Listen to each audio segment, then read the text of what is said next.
If you want to work with high-end clients, you need to be high-end yourself, right? Guess what? Top firms know this. Studio McGee, Corey Damon Jenkins and Associates, and other leading interior designers don't just rely on mood boards and sketches. They use top-tier renderings to bring their visions to life. Because when clients can see the full picture, they say yes faster, with fewer revisions and more confidence. If you're still piecing together inspiration images from samples, hoping clients get it, it's time to level up your presentations. High-quality renderings elevate your brand, streamline your workflow, and help you close better and bigger projects. Want to present like the best in the industry? See why top designers trust Duke Renders. Go to dukerenders.com/LuAnn to learn more.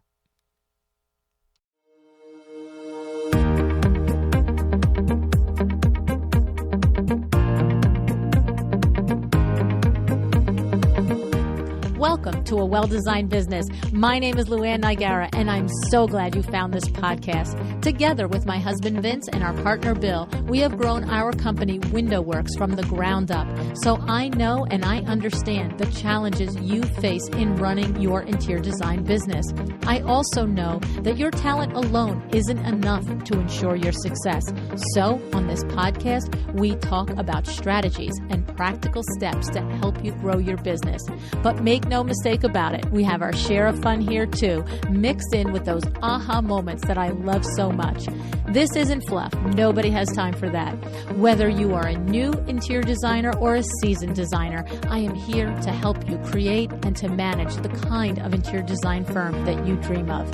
It's straight talk and it's action. Are you ready? Let's get started. Hi, welcome to A Well-Designed Business. The topic of AI is everywhere. Some of us are embracing it. Some of us are a little afraid of it, but most of us are probably like me. We're using it, but we also know we're just scratching the surface on what it can do. And this is why I'm so thrilled to have Jenna Gaidusek back on the show today. Jenna has made it her mission to become a leader in AI for interior designers.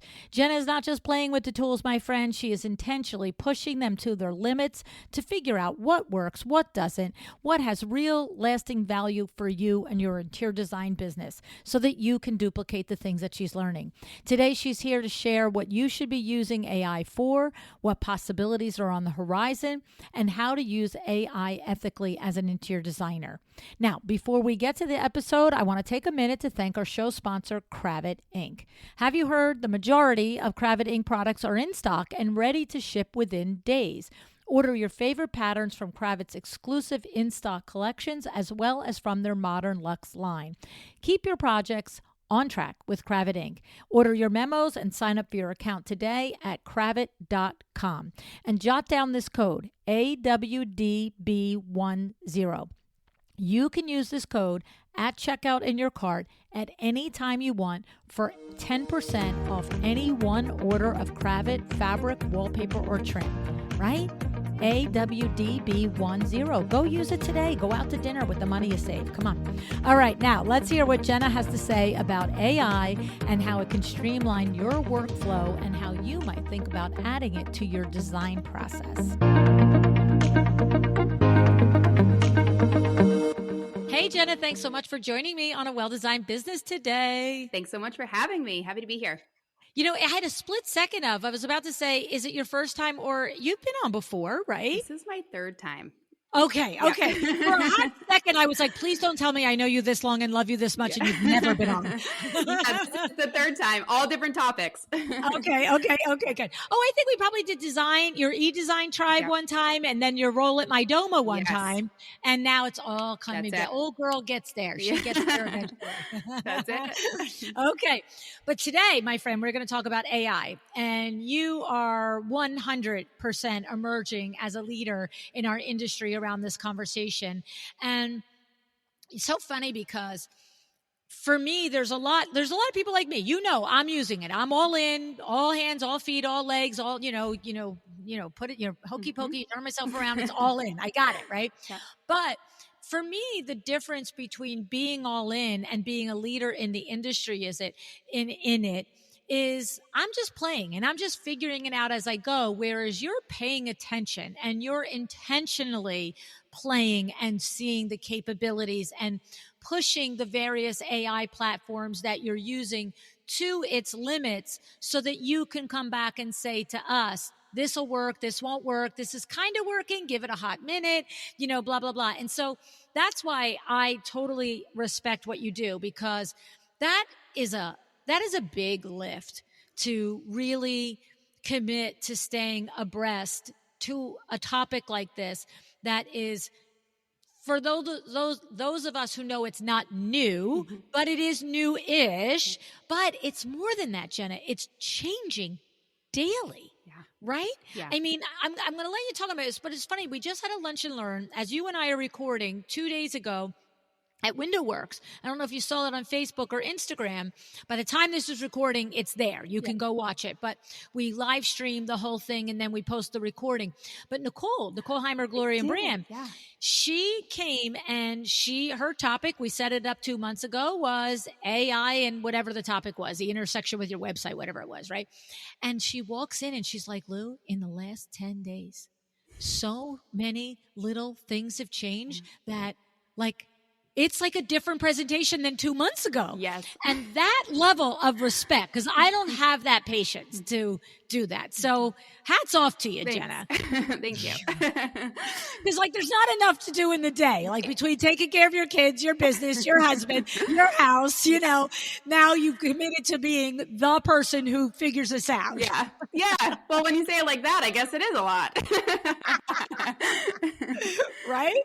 So with that in mind, I asked you off air, I literally said to you, where do we want to go? Knowing that it's not new for a lot of us, even though we don't have in-depth knowledge. And I know for me, I'm driving a Maserati at 30 miles an hour. But, right now I'm getting a lot of use out of that 30 miles an hour. And it's really helping my life and my workflow. And I said, are we doing basic again? Not that it's again here on this platform for this podcast audience, but are we doing basic? Are we taking high level? And share your answer to me so that we, can set the stage for where we're going. Yeah. I mean, like you just said, you just set the stage right off the bat, because it changes daily. It literally changes constantly. So if we talk about something today, then it's going to be different by the time this airs. And then if somebody listens to this in a year, it's going to be probably so outdated that they're going to be like, what were they even talking about? Let me go explore those things now. So I figured maybe we could kind of talk about what exists now and the core fundamental programs and features that could literally implement and change your life in your business right now that aren't going anywhere. They're just going to get better. Okay. It's funny because you just made me think back to Rachel Moriarty. You know Rachel, Oh, yeah, right? I love Rachel. Yeah, Rachel Moriarty and I often, when we see each other in real life, we laugh. When she was on the podcast the very first time in 2016, wow. She was telling me how her and Dixie used to do work jams, and I hadn't met Dixie yet. And she was telling me how her and Dixie used to do work jams on Zoom. And I was like, what's Zoom? Oh my gosh. And she's like, well, we come there on the computer and we say hello to each other. And I'm like, wait, you look at each other's faces? And she's like, yes. And I'm like, wait, what? That's the Jetsons. We say that now, and in 5 years, we're going to be holographs on our table in front of us. Right? Meanwhile, I'm texting someone this morning. I'm like, okay, we'll set the appointment up. You want to buy his phone call or video? You want to see me, or we're just going to talk? It's natural now, right? Wild. So I love that. All right. So you're going to walk us through some of the ways AI can improve an interior designer's workflow in whatever aspect, in whatever area of their business that you take us down the road on, that you're, as confident as a person can be, that these are going to be, good whether you're listening to it today or in 6 months or a year and a half. But to your point, they might be better, or there might be versions of it that there's improvements and yada, yada. Yep, exactly. Okay.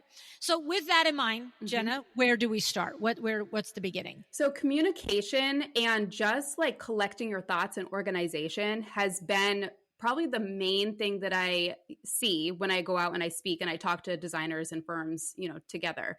It's okay, when I leave a place, now I have to go compile all my notes and then like reuse my notes and then create action items, create task lists, do all of that. But number one, if you just record the conversation on a note taker, and I can get into a few different ways you can do that in a second, you now have the actual words out of your mouth or whoever you had a meeting with to then extract immediately using these AI models and say, here's our to-do list. Let's upload that into the calendar with checklists and little pieces for everybody on the team. So they have deadlines, they have summaries, they know what the conversation was about. And now we can keep it moving without having to wait for me to write everything down and then think about what I did and all of that. So note takers and transcripts are absolute gold for AI. Okay. And so I know of, because of you, Plaud, Yep. one of them, PLAUD. And so what we're saying is, you know, like when I'm in a meeting now, I turn my Plaud on. When it's done, it summarizes and does all the things. Yep. Right? Yep. Okay. One thing I will tell you is that as a user experience, and and the reason I'm going into this is because you might give me some tips on to make it better. Like, I find that I get the Plaud. Okay, first of all, am I supposed to take the Plaud and export it to ChatGPT and get it out of that platform, Yes. right? Yes. So Plaud creates a transcript and a summary, but am I skipping the Plaud summary and just taking the transcript? Because I think I'm doing, because it's not working so fun for me. Yeah, I take the direct transcripts. So that's how I prefer to work. Let me list a few others and then I'll kind of tell you my funnel. Okay. So if I am online and I'm having a Zoom or Google Hangout conversation with somebody, then I have a note taker that comes into the room with me, and I actually use Loom. So if anybody here records videos, this is how I've always recorded my videos for my virtual consultations with clients when I'm like walking them through my models and, you know, presentations and stuff, and then I'll send it off. But recently, Loom is also a note taker. So it joins your meeting. So if you have it on your calendar, it'll just join in once you sync them up, and then it will record and then actually bring that video over into your Loom library. So you can delete it at a Zoom or wherever else you're hosting those. You don't need to pay for both cloud storages. Okay. So then you can bring it over it automatically goes over to Loom, and then instantly it is sending a recap to me with my summary version and then to the person that joined the call. So they have their version of it. They can click the link and go in and watch the recording, and they can see highly detailed timestamped notes in a summary.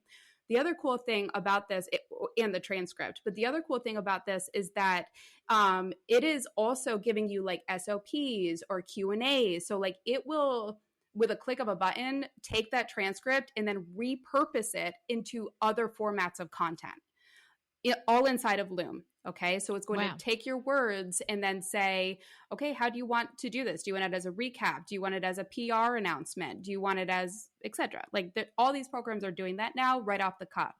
But what I prefer to do is just take that transcript, literally copy it, all the words that we said, and then paste it into a large language model like ChatGPT. Okay. There's another program too, if you're not using Loom, that I also really like. It's called Fathom. Fathom does the same thing where it joins your meetings and it recaps, and you can repurpose, just like how I said with the summaries and different versions of the summaries. The only reason why I'm not using that one currently is because I was already paying for Loom, so I don't need to pay for both, right? Right. So it's not like one is definitively recommended over another. Exactly. Yep. Gotcha. And then there's two other options. So the one that you mentioned is Plaud, and Plaud is like your in-person note taker that you can walk around with. It also comes as like a pin now, but mine's like, flat. And it goes on the back of your phone. So you could actually do either an in-person toggle on the little device and you say, I'm just walking around, or this is a phone call. And then it comes with like a little sleeve and you put it there and it clicks to the back of your phone. And then you turn it on and record in the app, and then it'll get both sides of the conversation. Right. Okay. And then it's recording there, and you're always disclosing. Yes. Right. You're saying I'm recording this. And so the first two options are really good for client presentations that are not in person, or meetings with any trade that's not in person, or potential collaborators that are not in person. Whereas the Claude is, I'm in the construction site and I am talking to the electrician and I'm saying, put the outlet here. Yes. And then when he says to me in 3 months, you never told me that, you're like, sweetie, I not only told you, but I sent you the notes and I sent you the summary and all the things. And I literally have me saying it in this voice clip if you want to hear it. Yeah. Right. Okay. So that's the one that I have been using. Well, I've been using all of them, but when that Claude one, I noticed that some of the summary isn't, I shouldn't say it's not accurate. First of all, it's hard to read. So what you're saying is pull the transcript and just put it into ChatGPT. Yeah. Yeah. Okay. I had that thought. I'm like, you know what? Me and my buddy GPT here would do better at this. Okay. So I'm not like, because a part of me is like, you know, am I driving the Maserati to the corner and I'm getting out now driving a Porsche? I'm like, well, no, just stick with it. But you're saying no. Okay. All right. I won't go down crazy pants lane on that. And we could automate that, LuAnn, but like, that's a whole other thing. And in the future, like if you're listening to this later, like, and we're in agentic worlds, like it will be like, that just is the next step, you know, like you don't have to do that middle work anymore, but that's it. Somebody is going to listen to this in 2 years. They'll be like, why didn't you just let it do it for you? Right. Like, okay. Back in the olden days, we had to export it ourselves. Exactly.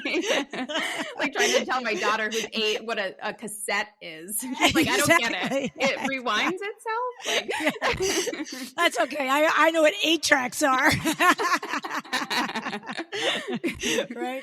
Oh my gosh. Okay. Yeah. All right. So that's note takers. Well, there's one more I just want to mention too, because this one kind of does something a little bit different. So this is just in the notes section of your phone. So I use Samsung. Mine is my Samsung note taker, but then there's also like Apple has them, you know, wherever you take notes in your phone, there's probably also a transcriber now built in. Oh. So I just click that and I don't have to use Plod. I don't have to use any of that. It is giving me both the voice clip of me just talking and then also the transcript. So this is how I maintain my originality with the content that I produce. Instead of having ChatGPT or a large language model write it first and then I revise, I say what I want to say and then I give it my words and then I say, now you clean this up so that it makes sense, but maintain my brand voice and the content.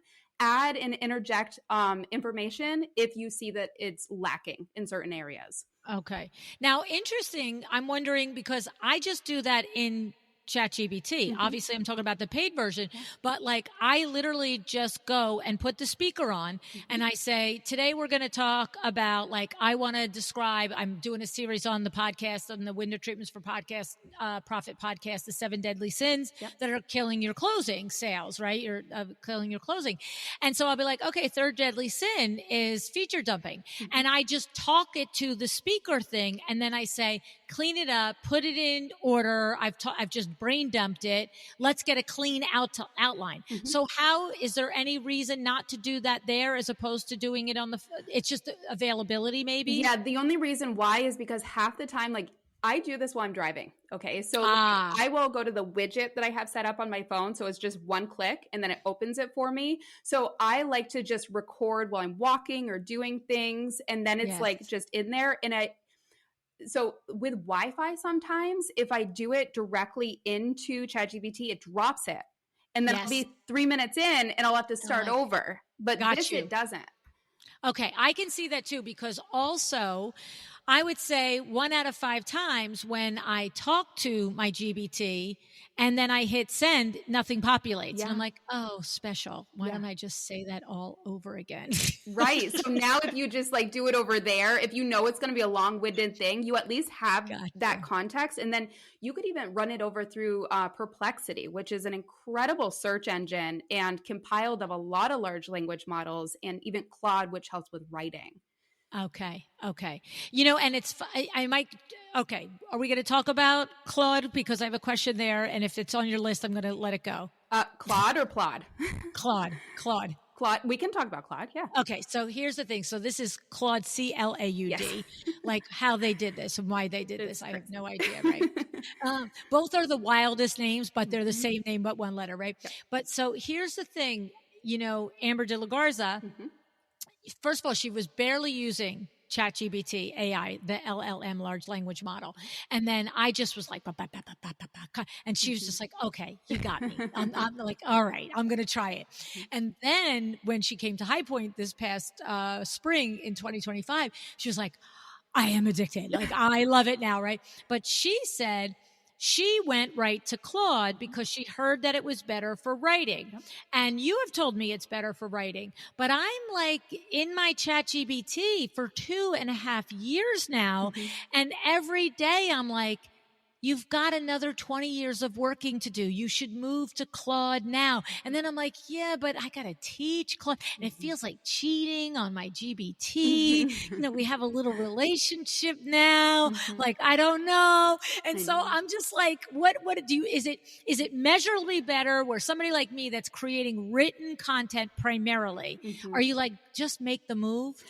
So I actually don't use Claude directly in the Claude app. Like I have before, but because Perplexity is a combination, it's only $20 a month for the pro account. Okay. It's a combination of Gemini. We got, as of right now, we've got Gemini, ChatGPT, Claude.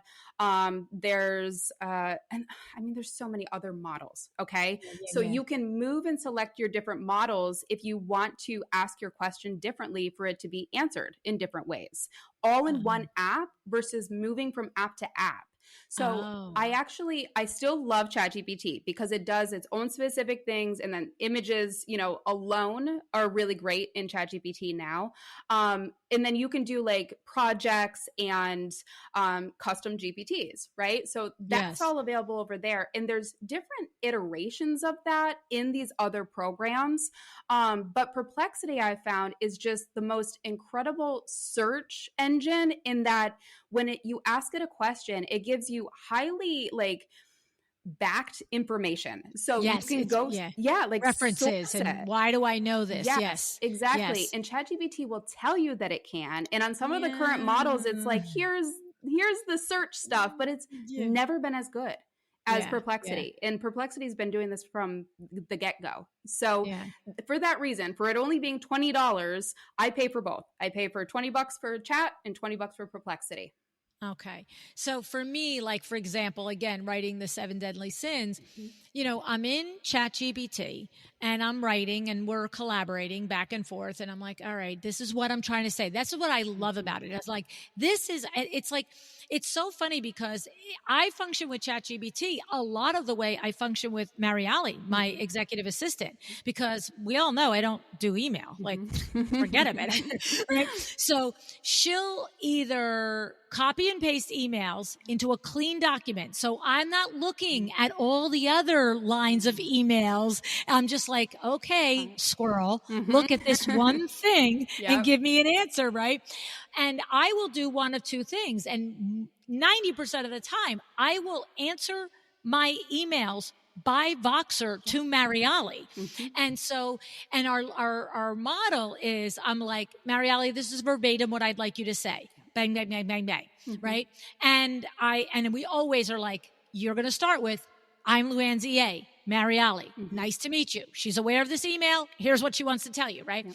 But then other times I'll be like, here's what I'm trying to hit. I want to be supportive in this endeavor. I want to say that I have interest in this endeavor.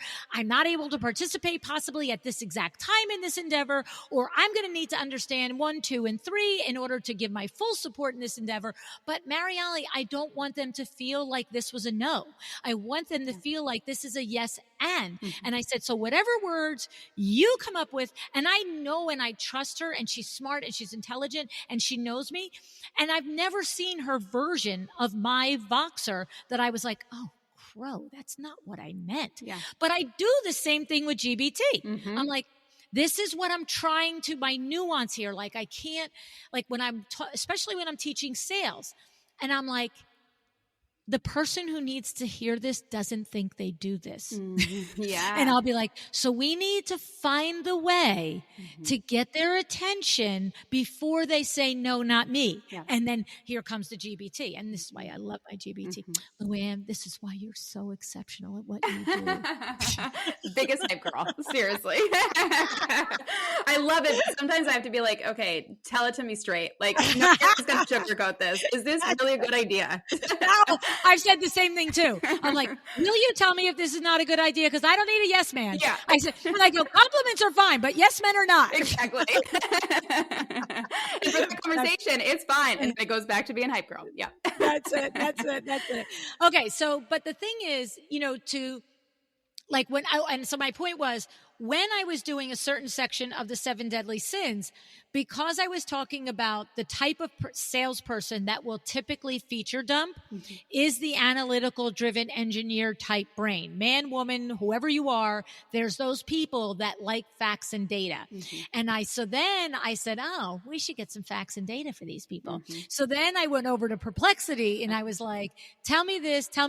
And then of course, here it came, Harvard Business Review, Forbes, Inc., whatever. And so, but you don't think, like, I just feel like it's a little crazy now when I put something into the GBT that I've been working with for 2.5 years.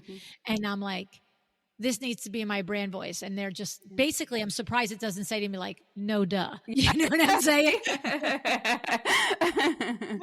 Like, it's nuts. And so I get a little like, am I going to start like, is Claude the same type of thing that you train it? Or when you were saying the GBT has its special GBTs and projects, because that's where you really start to train it on you. So Claude doesn't have that. So Claude doesn't have, as of right now, because I don't use the whole program, I don't think it's doing like projects, though it may be. I'm going to be totally honest with you. I'm not sure. So more of just like a higher level quality writing. Yes, because brainstorming is really great when ChatGPT knows everything about you, your business, your goals, all of that stuff.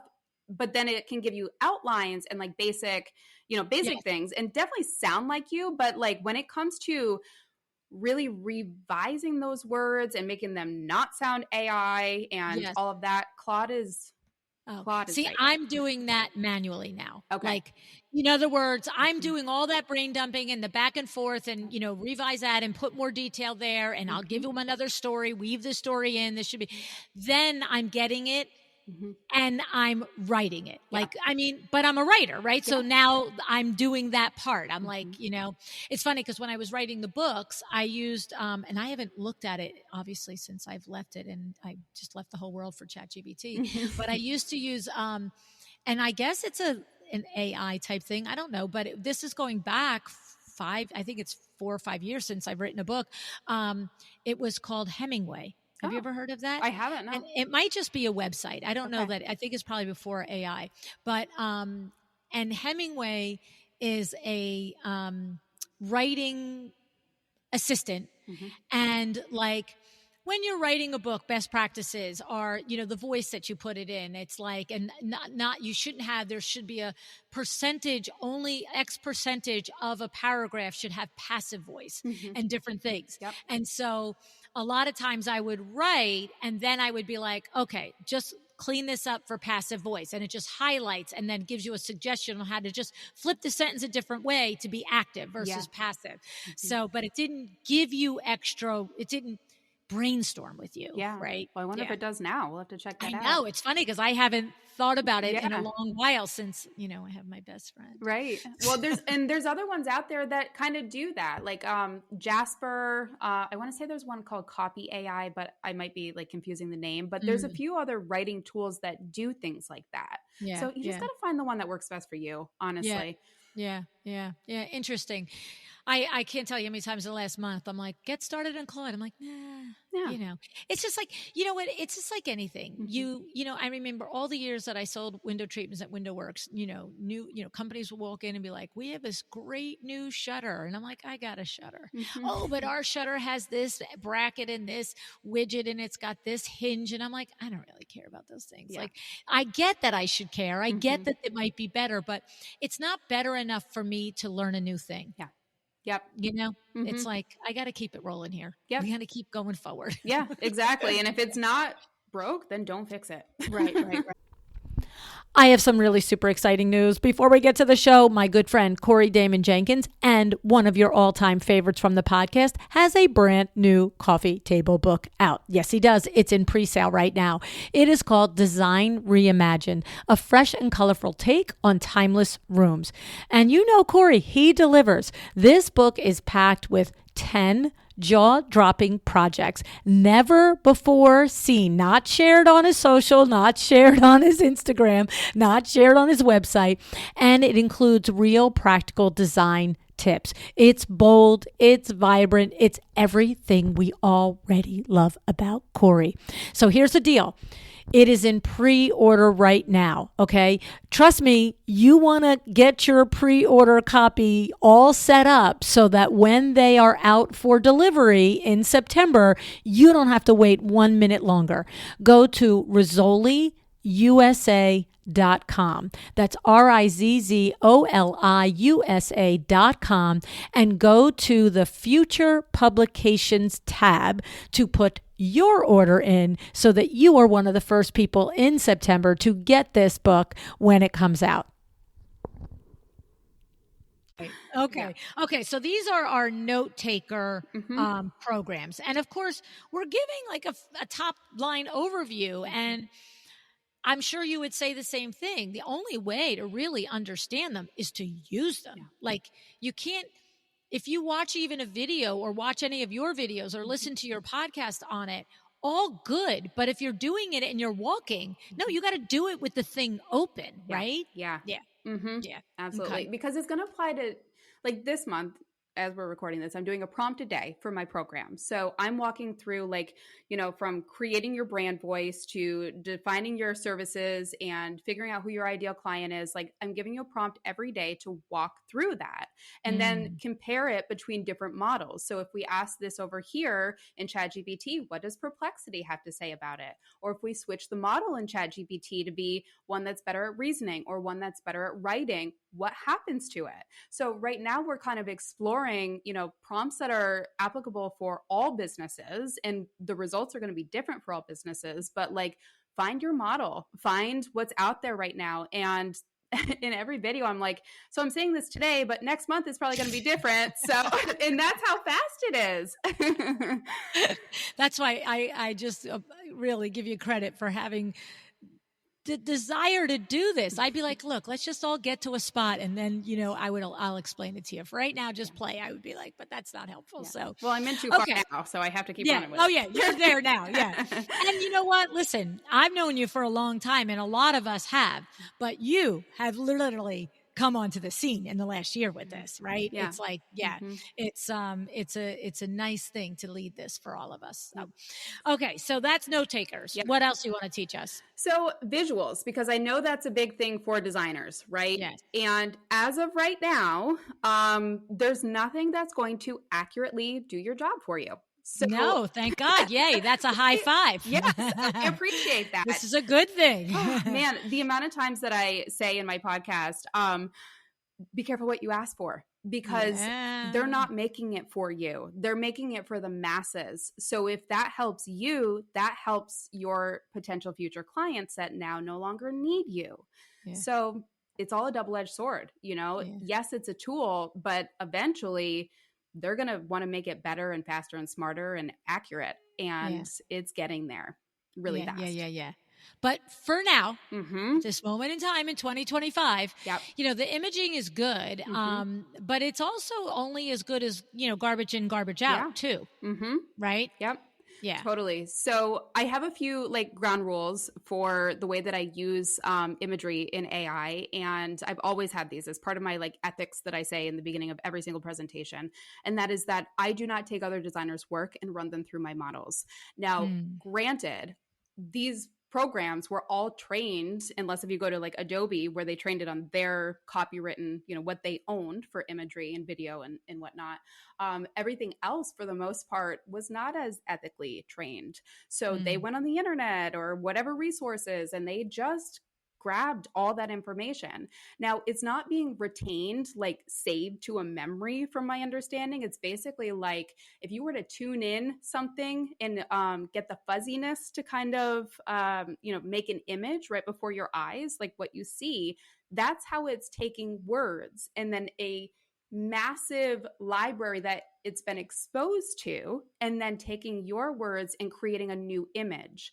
So for me, if I were to take somebody else's image and run it into any of these programs and say, hey, can you just like recreate this for me? It would look so much like that original image because I uploaded it. But if you don't do that, the chances of it looking like somebody else's job are very slim. Right? Because you didn't take the direct thing. It's pulling from millions of little pieces and the way that you worded your paragraph prompt to recreate something new. So think about it that way. Like I would hate for somebody to take my work and run it through and then have my work come out. So that's just one of my lines in the sand. Use your own work, use your own content. Well, it's no different than if I said, hey, one of my favorite writers on sales is Phil M. Jones, and I put his book in and I'm like, hey, let's make a book on sales. Yeah. It's like, that's Phil's book, Lou. It's not your book. Yeah. Right? Yeah. And so if you put somebody else's images in and you're like, hey, I like this image, let's create something that's different, but, has this vibe, then it's pulling from what you're saying, that intellectual property, and it's going to end up being very similar. And that's kind of icky. That's like a lot of icky, right? Yep. Yeah. And just because you can, should you? There has to be these ethical boundaries that we have to set for ourselves because nobody else is doing it in this industry right now. That's right. And for me, that's a very important distinction that you just made. Like, no one is making you do it. No one is watching if you're doing it. Your client isn't going to know if you did it or didn't do it. If you pulled Kelly Wursler's work in and then you made a mood board out of it for your client, blah, blah, blah. But like, know it. Yep. Hello, know it. And number two, like, do you want somebody doing that to your work? Exactly. Like, just think about it. Like, it's kind of like, when you're in kindergarten, just like do unto others, man, Exactly. Exactly. And you can't really teach ethics to people, but we can expose them to the possibilities that they just might not even consider because it is an option, right? Right. If you're not even really realize, it's like what you don't know. You didn't think about it. Right. Understood. Okay. So go through some of the visual platforms that you like and how to use them. Yeah. So up until the end of March, I had a whole list of AI visual tools, and I still do. You can still go use them. I've got a free resource on my website with all the tools that I use that I've tried, that I actually like and want to recommend to people. So just because they don't necessarily work for my current workflow doesn't mean that they won't work for yours, and I still want to recommend them. Okay, so that's what's on that list. And then I go through my trainings and I like break down like really how you can actually use them and implement in real life situations. But I have two favorites right now. And the reason why I only have two is because when ChatGPT did that update at the end of March with its visuals and upgraded to this hyper realistic format using DALL-E, it wiped out basically all of these apps that were created using Stable Diffusion, which is like another silo of AI. Okay. So basically that one was all these apps that everybody was seeing ads for, where it's like design your interior, upload your photo, and then like, we can give you ideas for that type of thing. Right. Yes. Those were all eliminated when ChatGPT did this, because now for $20 a month, you could basically do the same thing and chat with it and get better results and more accurate results. So ChatGPT for images is pretty incredible, especially for like mock-ups, prototypes, those types of things, but not for scale at this point in time. Okay. So like, I want this wall to be 15 feet. I want this to be centered. Like, you can say it, but really it's not. Like, it's not. Yeah. Okay. I love that.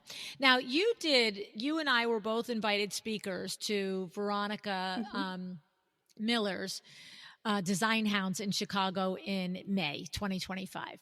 And you walked all of us in the room through a visual AI experiment. And you walk us through a little bit, high level of what you did, and then I'm going to tell you one of the observations that I had doing that. Okay. So this is a custom GPT that I built in ChatGPT, and I built it basically to have my classes be able to experience how their brand feels as a home if you were to walk into it. So not necessarily what your current brand feels like, but how you want your brand to feel, both colors and warmth and, just overall planning. So we start with a series of like 5 questions, and it helps the GPT to define who you are and the vibe that you want to give off if somebody were to enter your branded house. So when they walk in the front door, what does that look like? And then it will visually create images and color palettes and design boards that I programmed it to do based off of your information. So you'll walk away with like, here's my branded house from start to finish, like inside to outside. So that's what that GPT was. Okay, so now I'm not sure I followed directions, Rel, now that I hear it. You can take it however you want. Like, I didn't realize I was creating my branded house. Okay, so, and I also might have ignored it because I might have also like ignored it in this way. In other words, I remember thinking to myself, like my beach house, we bought it. It was 4 or 5 years old when we bought it, and it was built and designed to be rented. Okay. So it's a nice size house in a good location, high end, not like IKEA furniture for rent. It was, done nicely. It's clear that it was done by an interior designer. But it was done by an interior designer that knew it needs to have broad appeal. Right. And so after being in the house 4 or 5 years at this point, I'm like, all right, girl, you got to start to make this look like you a little bit, right? It's finally hit me. I'm surprised it hit me at all, quite frankly. And the people who know me really are shocked, right? But I thought when we did that, I thought we were designing the foyer. And I thought, well, what if I just started to talk when the questions that you were asking, it was like, what color palette do you like? And we had to put in words to describe the color palette, and then it created color palettes. And then you were like the different prompts that you did. And what I thought was really interesting, and this is you are not going to be replaced by AI, Mr. or Mrs. Interior Designer, because I realized the words I was using, I was getting back exactly what I was telling it, but I was like, oh, I don't like that. And it made me think about if I were on a discovery call, either intake by computer or telephone or in-person consultation, you crafted great questions. You've been a designer many years. You know how to do this. But I was left to my own devices to answer them, which is often the way it is on an intake form. And without anybody saying, so you mean this or do you want that? I was getting my results. And I'm going to tell you, it took me probably 4 rotations to get the color palette right. Yep. And then it took me probably 3 or 4 iterations until I got a version of the foyer that I was like, okay, fine. You know what? Now I'm done with the project. Like I'm over it. But finally got it. And my observation as I was sitting there in a room of, 30 interior designers was, these guys are all afraid that this is going to replace them. But this thing is not like, maybe I'm saying light, airy, white, sands, neutrals. And it just all of a sudden I got this palette that was just like, I'm sorry, that is colder than, the Arctic Ocean there. Yeah. And I was like, and then I looked and I was like, well, that's exactly what you said, girl. Right. But it made me realize in person as a designer, you would have said, so anything that you would have said, but you would have immediately reframed me and you would have kept making me refine the words I was picking, because the words I was picking, I thought were describing my desires. But really, when you see what words you use and what it objectively is, it's like, no, that's not it at all. Like the foyer for the palettes were completely off. Then I was like, oh, okay, we're going to need some color here. Like this, I need color. And then it was like, and I'm like, not that color. I don't need that color. And then I'm like, and when they came up with the first version of the foyer, I was like, all right. I was like, literally, I didn't want to use the word beachy because I don't want the house to look like a beach house, right? It'll run with that.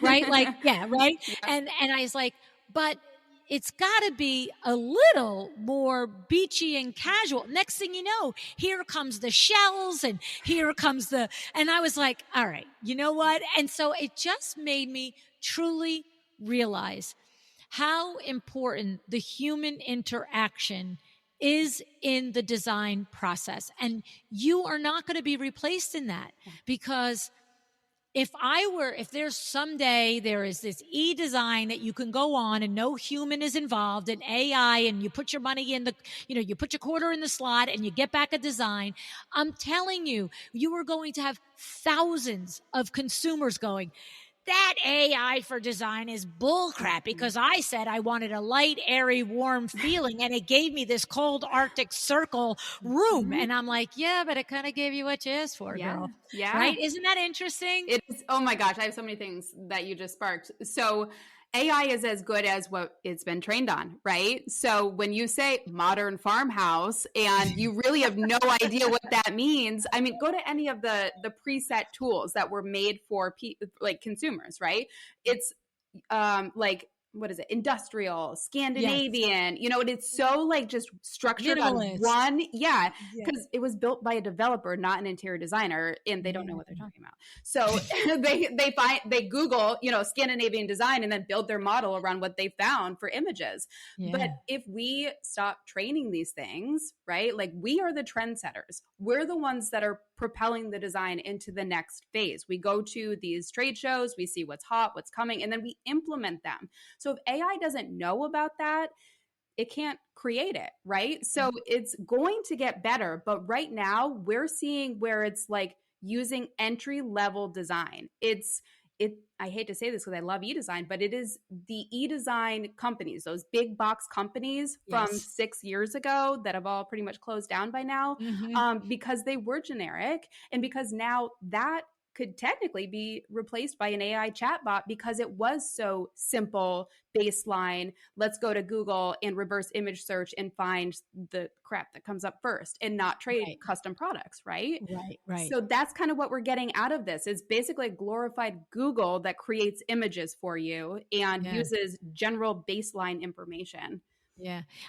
My huge aha was, you need a trained interior design professional to translate your pedestrian conversation and description of what you want to what you really want. It made me realize that the thousands of times I have had an interior designer say to me, when I talk to my consumer, I'm asking them, what do you want the room to feel like? Right? Yep. It's like when somebody tells me how they want the room to feel, then I start to translate it into the design language and the different colors and palettes and furniture lines and all of that stuff. And I thought, AI isn't feeling anything. Right. Right. But it is a cool way to bring it into your onboarding questionnaire. So I started doing mine on Typeform in 2016 when I launched my e-design company, and I've used it ever since. So with Typeform, you can do all different types of questions. They could be like written questions and then imagery. So I started to implement AI imagery where I didn't have portfolio stuff. I practice virtually. I don't get after pictures for the majority of my projects, right? Yes. So I had flat lays, but they weren't great because I took them myself and, that type of thing. So I have been using AI imagery and also like going to my favorite flooring vendors and cabinet pulls and all of that, grabbing all of their different samples and putting them on as options. So I can visually communicate as I'm doing the onboarding questionnaire. Here's what this wood looks like. Which one do you like? And I actually don't even label them. I just say, pick the one you like, and then this way for like, antique brass versus, other shades of brass. Brush brass or burnish brass. Like, these words don't mean anything there's no standardization on them. But the pictures do. Yes. So not only that, but what you were just saying about feeling, that's one of my questions. I have like 25 different feelings for when you walk in the space. How do you want this space to feel in your home? Functional, light and airy, vintage inspired, like just crazy words that I can then, when they're done filling this out, I have imagery that I can upload. That's mine, not somebody else's. That is literally what they've asked for in their, their form and all their stuff with the color palettes. And then I have words that describe the space. So I take the spreadsheet that it gives me at the end, I put that into ChatGPT and I say, give me an analysis based off of my questions for this client's style. And then I create a client profile that then propels us into like the actual design work done by humans. I love that, because there's two touch points there that you as a human are impacting. There's three. You are gathering the images that you like, the woods you want to show, the metal finishes that you want to show, right? That's the one touch point. But the second touch point is you are deciding the questions. Mm-hmm. Vintage inspired, light and airy. Like, you are deciding the questions. And then when you throw it into the ChatGPT to give you the breakdown and the analysis of it, you're still then going to put your third touch point, your human eyeballs on it, and say, based on everything I read in this Q&A, do I agree with ChatGPT is coming up with as the analysis? And then you're going to, I imagine at that point, present to your client saying, this is what I understood you to want, blah, mm-hmm. blah, blah. You see, in my one-on-one as a garden variety consumer mm-hmm. with the ChatGPT, I'm answering the question, mm-hmm. but the question hasn't been designed by, getting to blah, blah, blah, the best version of interior design, right? And it's like, and I honestly, by the time we got to the color palette mm-hmm. at the fourth or fifth iteration, mm-hmm. it really would have been within its rights to say, you keep changing your mind on this color palette. It's not like I'm not making it the right time, right. the first time. Like, exactly. Like, this is not a me problem. This is a you problem, right? But that also is a dynamic in real life. Like, I very rarely use PowerPoints and all of that in presentations and stuff, but every once in a while I do. And when I have to come up with it, so I'll take my outline of what I'm going to say, and, because I have no idea because I'm not a good PowerPoint speaker. I'm going to talk to you, right? Yeah. And so when I feel like I should have a PowerPoint, I'm always like, here's my presentation. What should be in the PowerPoint? And then I'm like, that's too much. That's nonsense. Now they're reading the presentation. I know. Just give me a bullet point, and it takes me forever to get to it. Mm-hmm. And then when I give it off to my team, I literally will tell them exactly what to do. And I say, and I'm probably not going to like it. So leave time for that moment where you're like, but that's exactly what you asked for. And I'm going to say, I know, but until I see this bad baby, I don't know that I don't like it. Yeah, totally. So going back to that is exactly why we do that first part, and then we can create the images. I actually even throw in the transcript from our initial conversations to pull even more out of it. Smart. Yep. And then I say, okay, so let's now create concept boards. And then that's visual communication. That is what AI is currently being used for. And people that think that it is replacing, it just simply is not. Like, I challenge somebody to create an image and then go find and recreate that image and send me pictures of the after, because I've never seen it done. Yes, you're right. I mean, and I love that putting the transcript of your discovery call or your consultation into it as well, because to the point I'm beating a dead horse here is, I describe the 4 or 5 things about the color palette, and that's an answer. Yep. But in the context of the conversation, I might have given some more layers of where you as a human would have been like, she's saying light and airy and neutral, but what I know she needs is she needs some greens and browns and yellows in here. Otherwise, she's going to feel this is too cold. Yeah. Right? Yeah. Yep. Yeah. Totally. That's amazing. It's crazy. It is.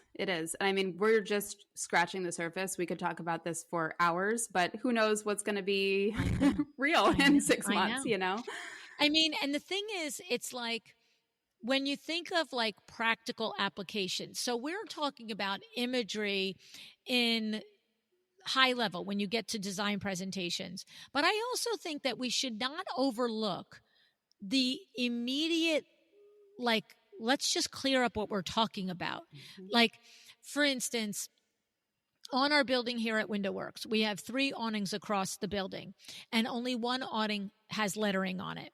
And JC, now this is like a guys versus the girls. Okay. What's happening here? Kim and I are in one corner, JC, Vinny are in the other corner, right? And they're like, it should look like this. And we're like, you're out of your minds. You know what I mean? Yeah. And so finally, you know, I just looked at him because JC was at the Exciting Windows conference that you were at, and Vinny was too. I'm like, why don't you put it into ChatGPT? And this is not anything that we're going to be able to submit to the building code department. This is not anything that we're going to be able to submit to the actual awning maker. But we, you know, Kim and I were like, this isn't going to look good. And they're like, what could be wrong? And then we sat there in our partnership management meeting, opened up. Vinny went out, took the picture, opened it up, gave the thing. And Kim and I are just like, yeah, keep talking. Go ahead. Yeah. Because does that look good? Yeah. That does not look good. And immediately you made it. That's it, right? It's like, and now we would have debated for 45 minutes, 3 days, 2 weeks. It would never got done. And we were just like, this is what we're saying. And I feel like there's a level of that can happen with the designer when she's talking with the electrician, or she's talking with the window treatment person, or she's talking, or he or she is talking with the contractor. It's like, it doesn't have to be that you think of it only for this beautiful high level design presentation. Just get language into pictures in 5 seconds when you're all standing in the sheetrock house, right? Yeah. Like you could put an arch here, take an arch out, put an arch window, take an arch window out. Do I like it? Do I not like it? And custom mock-ups, you know, so during the Exciting Windows presentation that I gave in Palm Beach, that was one of my examples. It was taking a cravat fabric and then just like a random idea that I had for a valance, and then some tassels, and they were pom-poms, and taking the picture and saying, here's what I want, put this fabric on here. Now put it in red. Now put it in this. And then I said, turn it a little bit so that I can see the depth. And then I took 2 images and turned them into an AR model / downloadable file that you can put in your rendering software through this other program. And we could see it on the wall after making it for 30 seconds. You can literally do this in real time in a client's house. That's how fast this stuff is. Yeah. That was what I learned that day. It's not like once you do it 2 or 3 times, you can do it on the fly with people looking at you while you do it. Yeah. That's the cool thing. And it's like, when I think about the number of times in my lifetime I have tried to say to somebody, I promise you, this is a good treatment for this window. Please. Like, and my inside voice is just like, holy heck, you're an accountant. Why am I debating with you on how deep this valance should be, or how wide this drape should be, or how many widths it should be? It's like, good Lord. Like, I'm not going to debate your spreadsheet with you. Don't debate this with me. Right? Yeah. And to think that I could have just been like, so how's that? Yep. Oh, right. You'll take 3 of those? Thanks. Let's keep it moving. Close the sale instantly. That's what this is for. Exactly. Yep.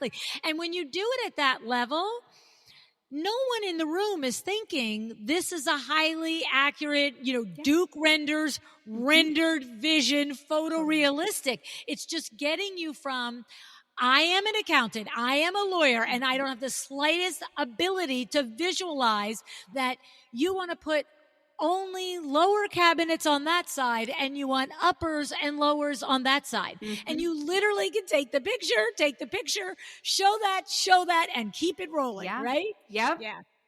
And then checks are written. Like, okay. And that's, and I'm going to tell you, that's the part I love. It's just use it. To me, it's like the calculator version of it. Like, there's that scientific calculator that we could, solve War and Peace with if we know how to do it. Or there's a calculator that we can just go, what's 20 times 12? I don't know. What is it? Right? And it's like, and that's that, I think, sometimes when designers think about AI, they forget about just the utility calculator version that can just move a conversation over. Because I know all of us as visual creatives, I know how many times I've stood there and went, just try it again. Yeah. So what I'm saying is the rod is going to start here. The Roman is going to go there. You know what I'm saying? Yep. So, and they just can't picture it. No, That's no. exactly it. Yeah. And for many years, I finally would have to say, just trust me. Yeah. I do it, I do it 7 days a week for the last 4,000 decades. Like, just trust me. It's going to look good. Yeah. Yeah. So, oh my goodness. So for this level of an AI conversation, have we covered the things that you hope to cover in it? Yeah. I think we did. I think that probably people's brains are spinning at this point, and we could probably call it a day. We will put it in the show notes, but go over your website where they can get your free resources, your podcast where you're giving things, and whatever else is happening in your world so we can learn more. Sure. So AI4interiordesigners.com is my website. AI for Interior Designers podcast is my podcast. And as of right now, it's only not on Apple. I'm working on it. Me and Apple don't have a good relationship. Oh my God, Jenna, 82% of my listens are on Apple. Yeah, mine are all on Spotify. But that's because you don't have Apple. It's literally, I cannot that's the big daddy. A tag because I don't have an Apple device. So I have tried to sign up. I would for a couple $100 buy an Apple device, my love. I know. Well, my husband has one, but it takes me in circles. So anyway, it is on my list to get on there, but you can listen to it anywhere else. It's also on YouTube. So I will get on there after, but that's where you can listen to my podcast.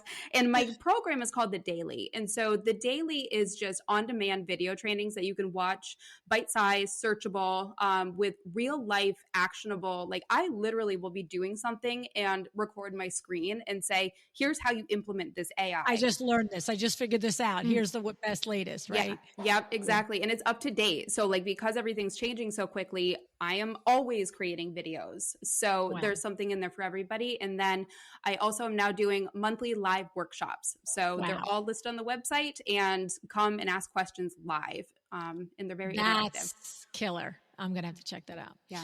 All righty, my friend. I think you are just such a rock star, and I appreciate having you and knowing you and, having you on the podcast and knowing you and all the things because, it's really something that you're doing for the rest of us. It's really a great service to all of us. So I appreciate it. Thank you. I appreciate you.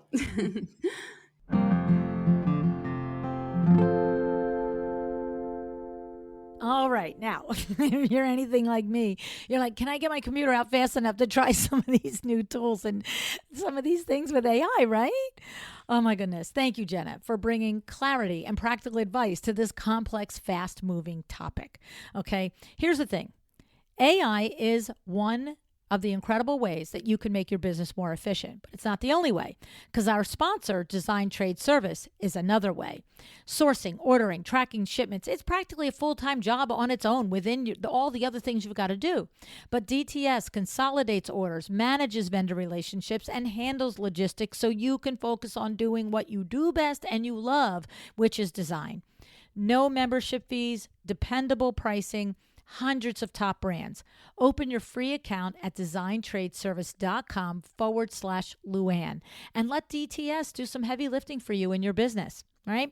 All right. Now let's take a moment to pull out some of these critical lessons from today's conversation, because this is where it becomes a well-designed business, when you take the lessons and you put them into action.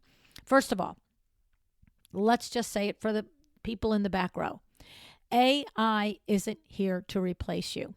You heard my example, simple example, but it happened, it was real, and it was frustrating. I kept telling AI what I wanted in the design, and it actually was giving me exactly what I was saying. When I stepped back and looked at it, I was like, that's exactly what I said. But it wasn't happy. It wasn't what I wanted.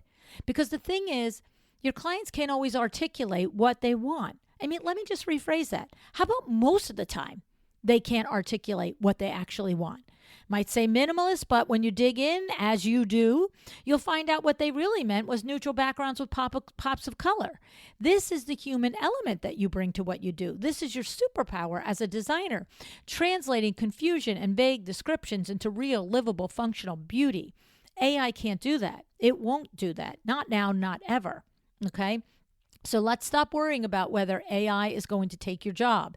Instead, start asking, how can I use AI to be a better designer, a better business owner, and a more effective leader? Because that's where the real opportunity is. Okay? It's funny because in between recording that episode and recording this intro outro, I've been listening to a book. And in the book, the guy says a line. He says it a couple of times in the book.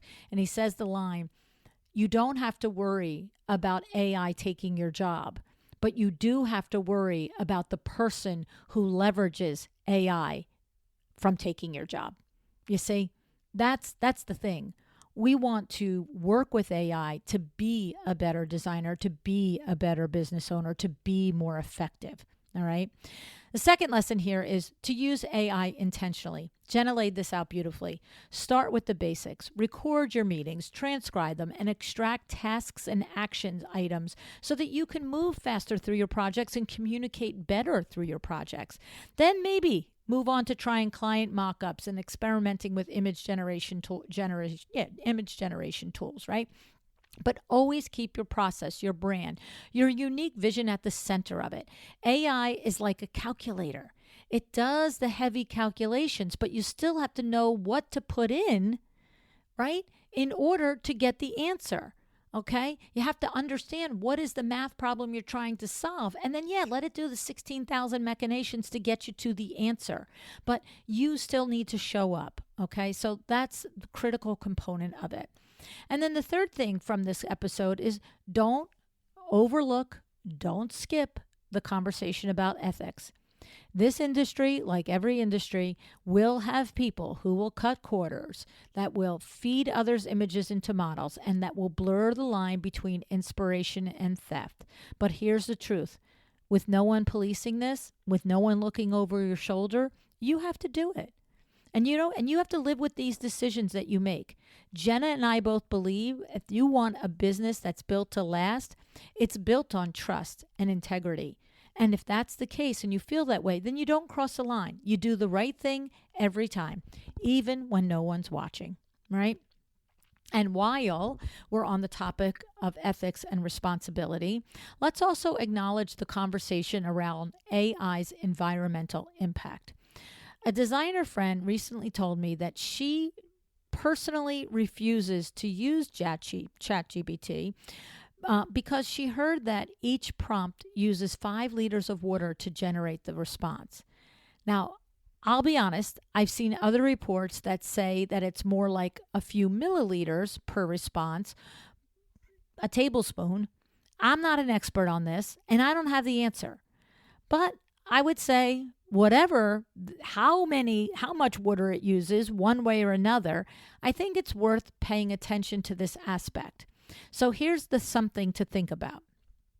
When plastic was introduced decades ago, it was seen as a miracle material. But then it took 20 or 30 or 40 years for us to fully grasp the environmental downside and start demanding accountability in the realm of plastics. So maybe here's the silver lining with AI.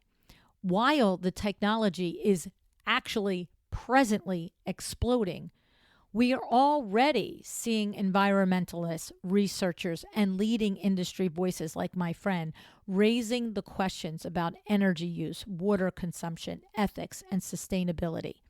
So we don't have all the answers yet, and we certainly, here's the thing, we're not going to put that genie back in the bottle. I mean, even if every one of us listening to this podcast, which is quite a few thousand people, all decided we're not going to do it because of an environmental thing, it's the genie's out. He's out, he's running around, he's doing his thing. So what can we do? We can stay awake, we can pay attention, and we can insist on accountability, even as we use these tools in our business, okay? So, and finally, remember this. AI is moving fast, my friend. It is moving fast. And here's the second thing. It is not going away. So the sooner you get in there and experiment, play, and learn how to incorporate it into your workflow, the stronger you and your business will be. If you're feeling overwhelmed, start small. And I always say this, you don't need to leap into the deep end on day one. Pick one aspect, one tool. Use it to make your day easier. Build from there. Okay? Now, don't forget, we put together a goodie for you. It's a roundup of the tools that Jenna mentioned, plus notes on how to use them and what they're best used for. So head over to LuAnnNigara.com/goodies, GOODIES, to grab that list. It will also be linked in the show notes. And of course, you got to go check out Jenna's incredible resources at AI 4interiordesigners.com. That's AI, the number 4, interiordesigners.com, and we will also link it in the show notes. Incredible amount of resources and information that she's sharing every single week. So the thing is, this is what a well-designed business is all about. Using every tool at your disposal with intention, with ethics, and with your client and your own brilliance at the center of the process. Thanks tons, Jenna, for being here. Thank you for showing up. Decide to be excellent.